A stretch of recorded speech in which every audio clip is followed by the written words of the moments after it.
Olá, meus amigos, minhas amigas, espero que estejam tudo bem com vocês. Estamos aqui para conversarmos mais uma vez sobre o livro Ideal Espírita, para montarmos aquele nosso quebra-cabeça, não é? Hoje com a lição 88, intitulado Preceitos de toda a hora. Mas vamos fazer uma pequena prece para nos prepararmos para este momento. Amado Mestre Jesus, amigos espirituais, que a sua paz, a sua harmonia estejam presentes em nossas vidas a todo momento.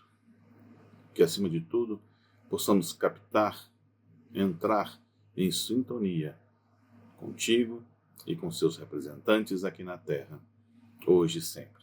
Que assim seja. Muito bem. Um dos representantes de Jesus nesta vida, a gente pode considerar esses espíritos que trouxeram tantas lições para nós, né? Como Joana de Ângeles, Emmanuel, André Luiz, só para ficar nos mais conhecidos, os mais famosos. Então, hoje a lição é de André Luiz, Preceitos de toda hora. O que são preceitos? Preceito é um conselho, né? É uma afirmação relacionada à nossa conduta ético-moral, né? Então, André Luiz está nos dando conselhos para que a gente possa seguir melhor na nossa vida, e são conselhos para toda hora. Ou seja, não é para fazer quando der na cabeça, não é para fazer em situações específicas, mas a todo momento, todo instante da nossa vida, é viver com esses preceitos, não só na mente, mas também no nosso coração. Então vamos ao primeiro, que ele nos traz, que é o seguinte: caminhe com firmeza. Quem se acomoda com a precipitação tropeça a cada instante. Vejam bem, caminhe, ou seja, prossiga, não fique parado. A inércia é algo muito ruim na nossa vida. E a gente vai ver isso nos demais preceitos que ele traz para nós, nos demais conselhos. E a gente vai entender também que um conselho, uma vez internalizado, colocado em prática, ele vai ajudar a construir e realizar o preceito seguinte. Então, caminhe. Não fiquemos parados, avancemos. Mas caminhe não é caminhar de qualquer jeito. Caminhe com firmeza. Né? Que firmeza será essa? É a firmeza de entender os nossos compromissos, firmeza no entendimento das lições do Evangelho e da doutrina espírita, firmeza no nosso agir, no nosso falar, que seja o nosso falar sim, sim, não, não, que não sejamos mornos ao agirmos, como nos alerta Jesus. Ou seja, a gente tem que ter pulso. Uma vez entendida a lição, uma vez que eu já tracei meu objetivo, caminhar em direção a ele, não deixar que nada me atrapalhe, não deixar que nem coisas, nem pessoas, nem situações me impeçam de seguir aquilo que eu já determinei como sendo coerente, correto, que é positivo na minha vida, aquilo que eu entendo que vai me fazer feliz, que vai me fazer progredir. É essa firmeza. E dentro dessa firmeza ele diz o seguinte: quem se acomoda com a precipitação tropeça a cada instante. Né? Então, para que a gente não se acomode com aquilo que já conquistou. Né? Porque nós estamos no caminho da perfeição relativa. E a gente só vai chegar a essa perfeição relativa se a gente não se acomodar. Não é porque eu já conquistei algo que eu tenho que parar por aqui. tenho muitas coisas ainda para conquistar. Né? Nós somos ainda crianças. Veja que nós habitamos um planeta de provas e expiações que é o segundo na escala evolucionária. Mas nós já estamos indo para um planeta de regeneração. Estamos caminhando estamos indo. Ainda não chegamos, então nós ainda estamos num planeta de provas e expiações. Então não podemos nos acomodar e nem nos precipitar. Que aí é a questão do bom senso, né? Da coerência. Eu não posso ficar parado, mas também não posso avançar de qualquer jeito. Porque quando a gente se precipita, a gente comete mais erros, ou comete os mesmos erros que vem cometendo já há milênios, justamente por não parar para pensar, não dar aquele 1 ou 2 passos para trás. Vejam bem, não estou falando para a gente caminhar para trás, mas é aqueles passos que a gente vai tentar enxergar melhor a situação, sair da cerne do problema, ficar como espectador. Vamos ver o que está acontecendo. O que eu estou fazendo? O que eu estou fazendo está gerando o quê? Né? Então, essas coisas a gente tem que raciocinar, parar para pensar, para agir melhor futuramente. E aí vem o segundo conselho. Examine a você mesmo. Tá vendo? Eu já estava entrando nesse assunto. Examine a você mesmo. Na vigilância constante, educará você os próprios impulsos. Né? Esse segundo conselho é para nos lembrar que devemos olhar para nós, principalmente para nós. Né? Que essa vigilância constante vai propiciar com que a gente perceba de forma mais imediata os erros que vem cometendo, porque a gente, como eu falei, nós estamos num processo de crescimento. Dentro desse processo de crescimento, nós temos uma base, uma raiz ainda muito ruim, com milênios e milênios de equívocos, né, de entendimentos errados, de ações tempestuosas, ações contra a lei divina, e que hoje nós estamos tendo oportunidade de resgatar, de entender melhor, de correr atrás do prejuízo, como dizem por aí. Né? Então, com a vigilância constante, com o exame de nós mesmos, nós vamos poder educar esses impulsos que estão enraizados em nós. Impulsos esses que nos fizeram cometer muitos enganos. Então vamos ficar atentos, vigilante. A gente tem o hábito de vigiar os outros, prestar atenção nos outros, mas nós temos que prestar atenção em nós. Não é que nós não podemos aprender com o erro do outro, mas a gente está aprendendo com o nosso. Isso é mais importante. Higienize a própria mente, trabalhando no bem sem desânimo. O cérebro preguiçoso acumula resíduos indesejáveis. Higienizar é tornar algo livre de impurezas, né? Nossa mente é esse reflexo desses milênios de impurezas. E a gente tem que trabalhar para higienizá-la, né? Quando a gente deixa de higienizar alguma coisa, de usar alguma coisa, aquilo fica num estado, né, em que quanto mais tempo nós deixarmos para fazermos essa higienização, essa limpeza, mais difícil vai ficar depois para a gente utilizar. Não é assim? Não é verdade? É muito mais difícil tirar aquela sujeira que gruda, enraiza. Nós vamos ter que usar mais força, mais material, vamos gastar mais tempo. Tudo fica mais prejudicial. Então, vamos trabalhar logo sem desânimo. Por quê?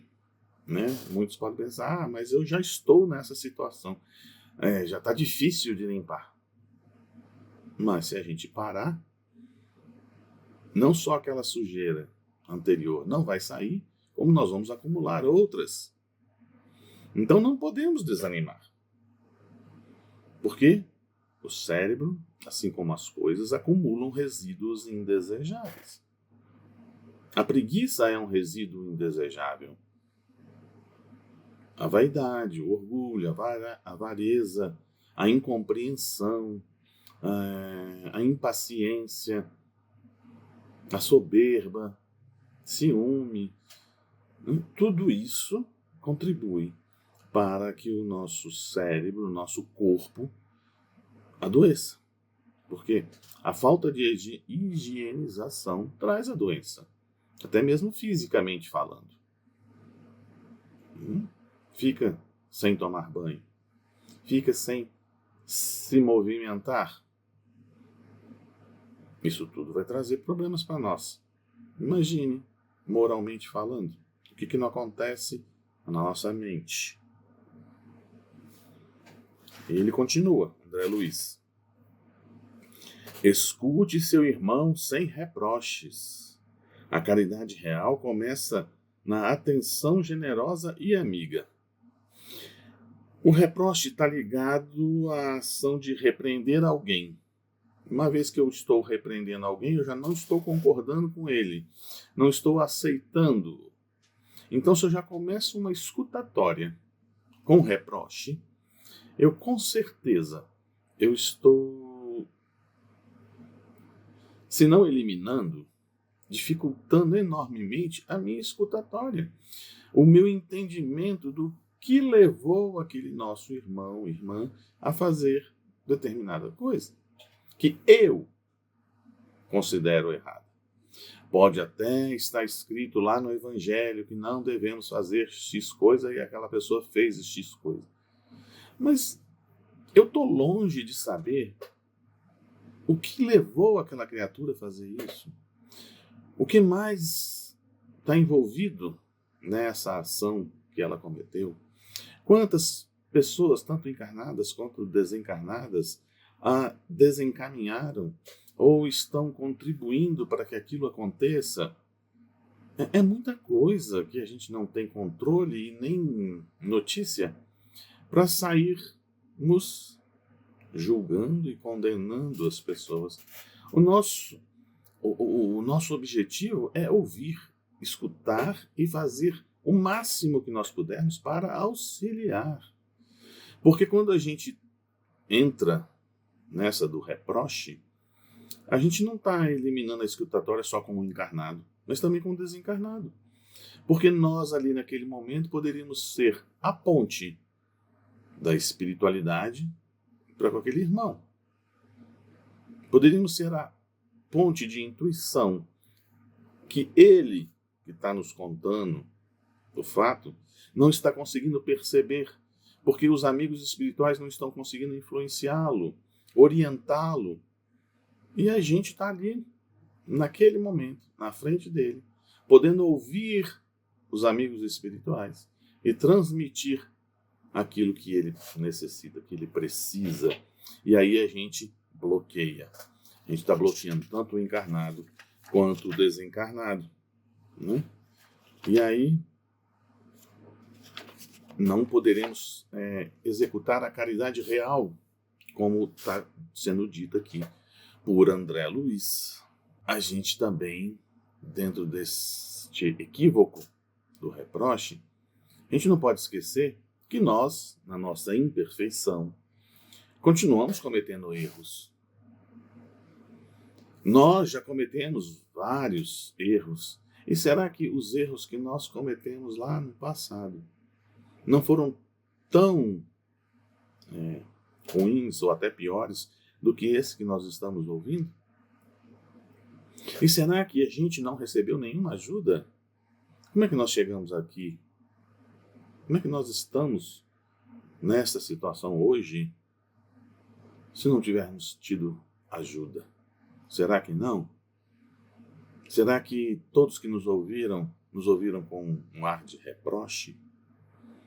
nos condenando, sem nos escutar, sem olhar ao nosso lado? Será que aconteceu tudo isso? Ou alguém estendeu a mão para nós? Aperfeiçoe o procedimento. Hoje melhorado, é amanhã mais feliz. Sim, dentro desse aperfeiçoamento, do procedimento, está o caminhar com firmeza, o higienizar nossa mente. É o ouvir sem reproches. Porque a gente tem que estar sempre melhorando. E não vai ser cometendo os mesmos equívocos, agindo da mesma forma, que nós vamos estar melhorando. Até mesmo a administração, ela trabalha com isso. O aperfeiçoamento constante. Quem trabalha nessa área sabe, tem o famoso PDCA, análise de risco, diagrama de árvore, espinha de peixe. Enfim, tem várias ferramentas que a gente utiliza justamente para entender o processo, entender como estamos fazendo, a que resultados estamos chegando, comparar com aquilo que nós estamos realizando, com aquilo que é o nosso objetivo, e entender o que está faltando, se ultrapassamos, e como é que a gente pode retomar a caminhada, se ela estiver equivocada, para chegar naquele objetivo que nós determinamos. E até mesmo repensar esse objetivo. Que de repente o objetivo foi traçado equivocadamente. Então isso também faz parte da nossa vida. E como é que a gente faz isso? É trabalhando aquilo que a gente tem de errado para fazer o certo. Mas como é que eu determino isso? É só olhar a lei divina. Aquilo que está no Evangelho. Aquilo que está no Livro dos Espíritos. É fácil. Agora, nós estamos dispostos? Nós queremos nos enxergar como somos verdadeiramente? Porque isso faz parte do aperfeiçoamento. Eu só posso aperfeiçoar o meu procedimento se eu me conhecer, se eu entender como eu estou fazendo. Porque uma vez isso melhorado, o meu amanhã vai ser sempre mais feliz. Porque o que nos deixa triste, o que nos deixa infeliz, o que nos deixa esgotado, é nós agirmos constantemente fora das leis divinas, fugindo daquilo que foi determinado, mostrado por Jesus Cristo. Todas as vezes que a gente foge daquele padrão, todas as vezes que a gente foge da lei divina, comete equívocos, nós nos infelicitamos, nós nos entristecemos, porque a gente angaria dívida, a gente angaria problemas, inimigos. Então eu só vou ser mais feliz a partir do momento que eu eliminar isso. Eu só vou eliminar isso, me aperfeiçoando a cada dia. Ampare o coração combalido. Ninguém pode prever a saúde próxima do próprio coração. Aqui é claro que André Luiz não está falando do coração fisicamente. Mas o coração combalido, ele está no peito daquele que está infeliz. Aquele que ainda não conseguiu aperfeiçoar os seus procedimentos, não é? É aquela pessoa que está moralmente abalada, desanimada. E aí entra aquela questão nossa de ouvir o irmão sem reproche, de nos colocarmos com o intuito de ajudar para valer, né? E às vezes para a gente ajudar a gente tem que abrir mão de algumas coisas, de tempo, do nosso espaço, às vezes até de algumas certezas que a gente tinha, mas que diante daquela situação, daquele problema, a gente vê que não era tão importante, que não era tão necessária, que a gente poderia fazer diferente. Por quê? Da mesma forma anterior aqui, quando a gente conversou sobre ajudar, né, verdadeiramente, que nós já fomos ajudados, aqui é o mesmo sentido. Não é? Vamos ajudar porque lá na frente alguém poderá nos ajudar. Porque, de novo, nós estamos num processo de evolução, estamos num planeta de provas e expiações, vamos passar por nossas dificuldades. E nem sempre vamos ter essa firmeza no nosso caminhar. Né? Nem sempre deixaremos de desanimar, ou deixaremos de ficar desmotivados. Então, alguém vai ter que chegar até nós e nos ajudar nesse sentido. Se a gente já tem este hábito de ajudar as pessoas, de olhar para o coração dessas pessoas e procurar fazer o melhor para elas, primeiro, nós vamos ter mais dificuldades em que isso aconteça conosco. Vai ser mais difícil. E outra, nós, a todo momento, ajudando, amparando o coração dos alheios, nós vamos estar envolto da espiritualidade amiga, tanto a nossa quanto a daqueles que a gente está tentando ajudar. E eles vão ser os primeiros a nos socorrer nesses momentos de necessidade. Então é um conselho sábio, né? É um preceito que a gente deve seguir a toda hora. Faça luz com sua palavra. Se hoje pode você orientar, é possível que amanhã esteja você rogando conselhos. É o mesmo raciocínio do item anterior, do conselho anterior. Usar a palavra no momento certo, de forma adequada, para a pessoa que precisa. E palavras bem colocadas. Não é ajudar com palavras que vão ofender ou que vão diminuir, vão humilhar. Mas eu tenho que falar a verdade, eu tenho que ser sincero. Sim, nós temos que assim proceder. Mas a gente não precisa humilhar ninguém para isso. A gente não precisa derrubar ainda mais as pessoas. Até porque nós um dia poderemos precisar também.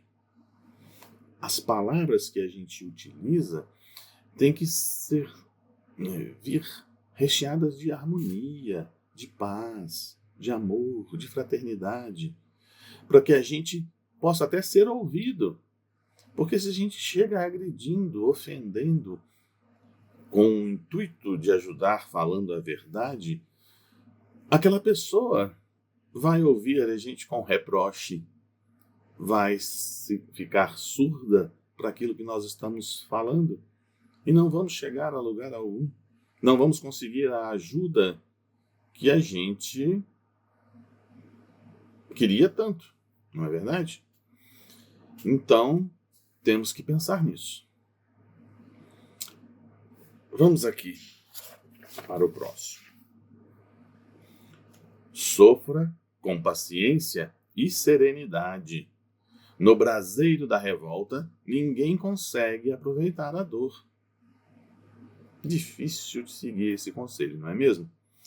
Porque a serenidade é um estado de espírito que nos permite lidar com as adversidades da vida de uma forma calma, tranquila, equilibrada. Ela é essencial para a nossa saúde física, mental e emocional. Este estado, é claro, é uma conquista. É uma conquista que nossas crenças, nossos princípios, nossas ações, levando em consideração esses preceitos, vão nos ajudar a alcançá-lo. Né? Porque a serenidade vem com muito suor, muita dificuldade, depois de muita luta. né? Porque ela nos ajuda na compreensão divina.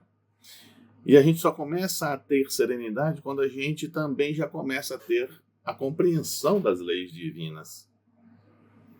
É uma via de mão dupla. Interessante, não é?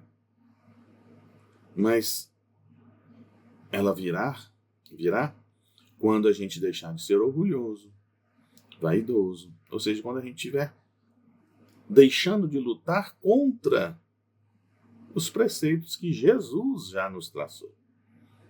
Quando ele explicou para nós sobre a lei do Pai Maior.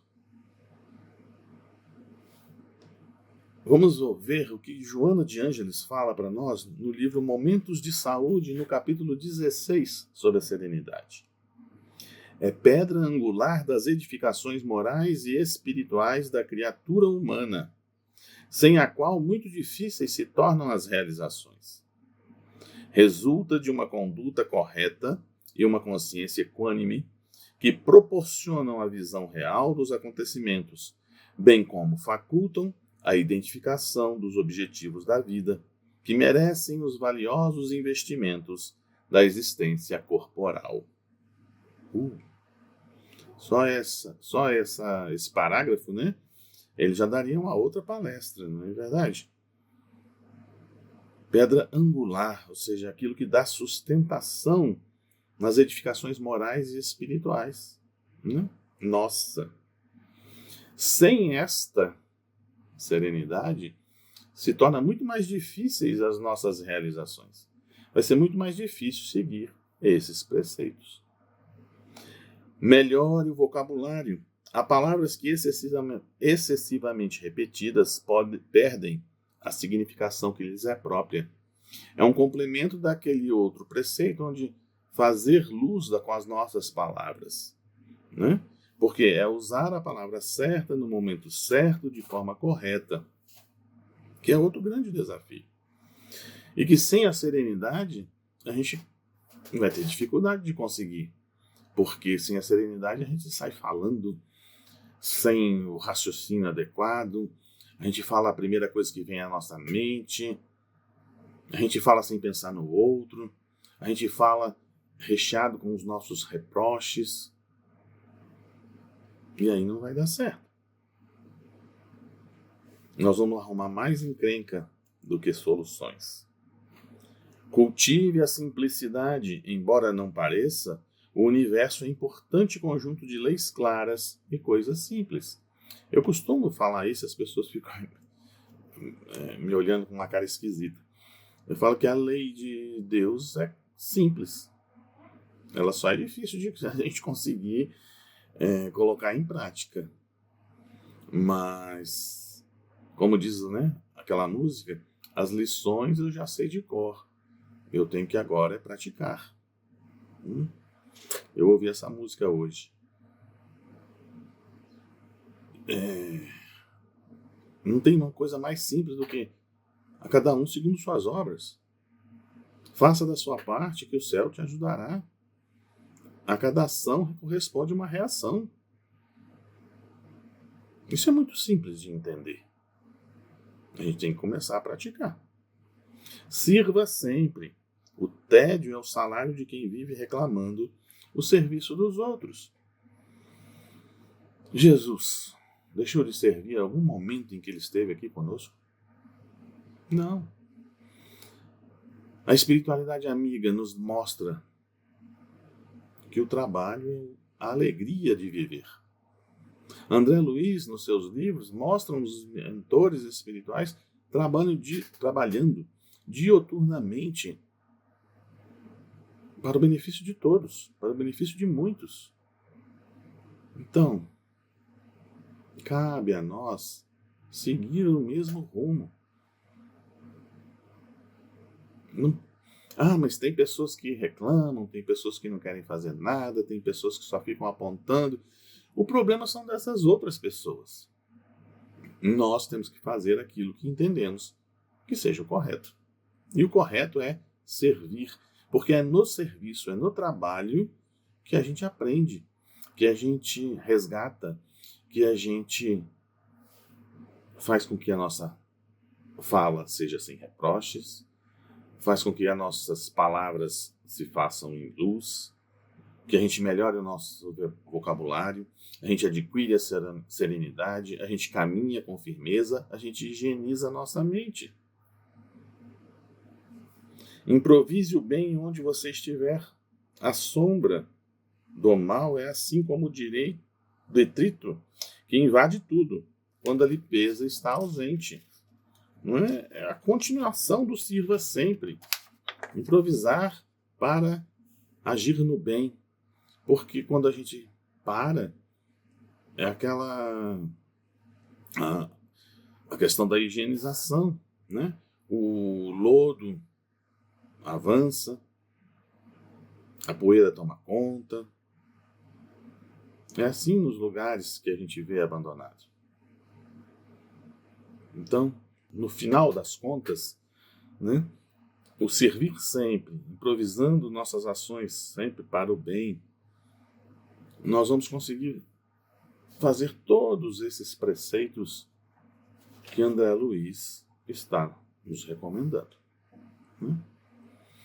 Então, como o nosso tempo está avançando, eu gostaria de encerrar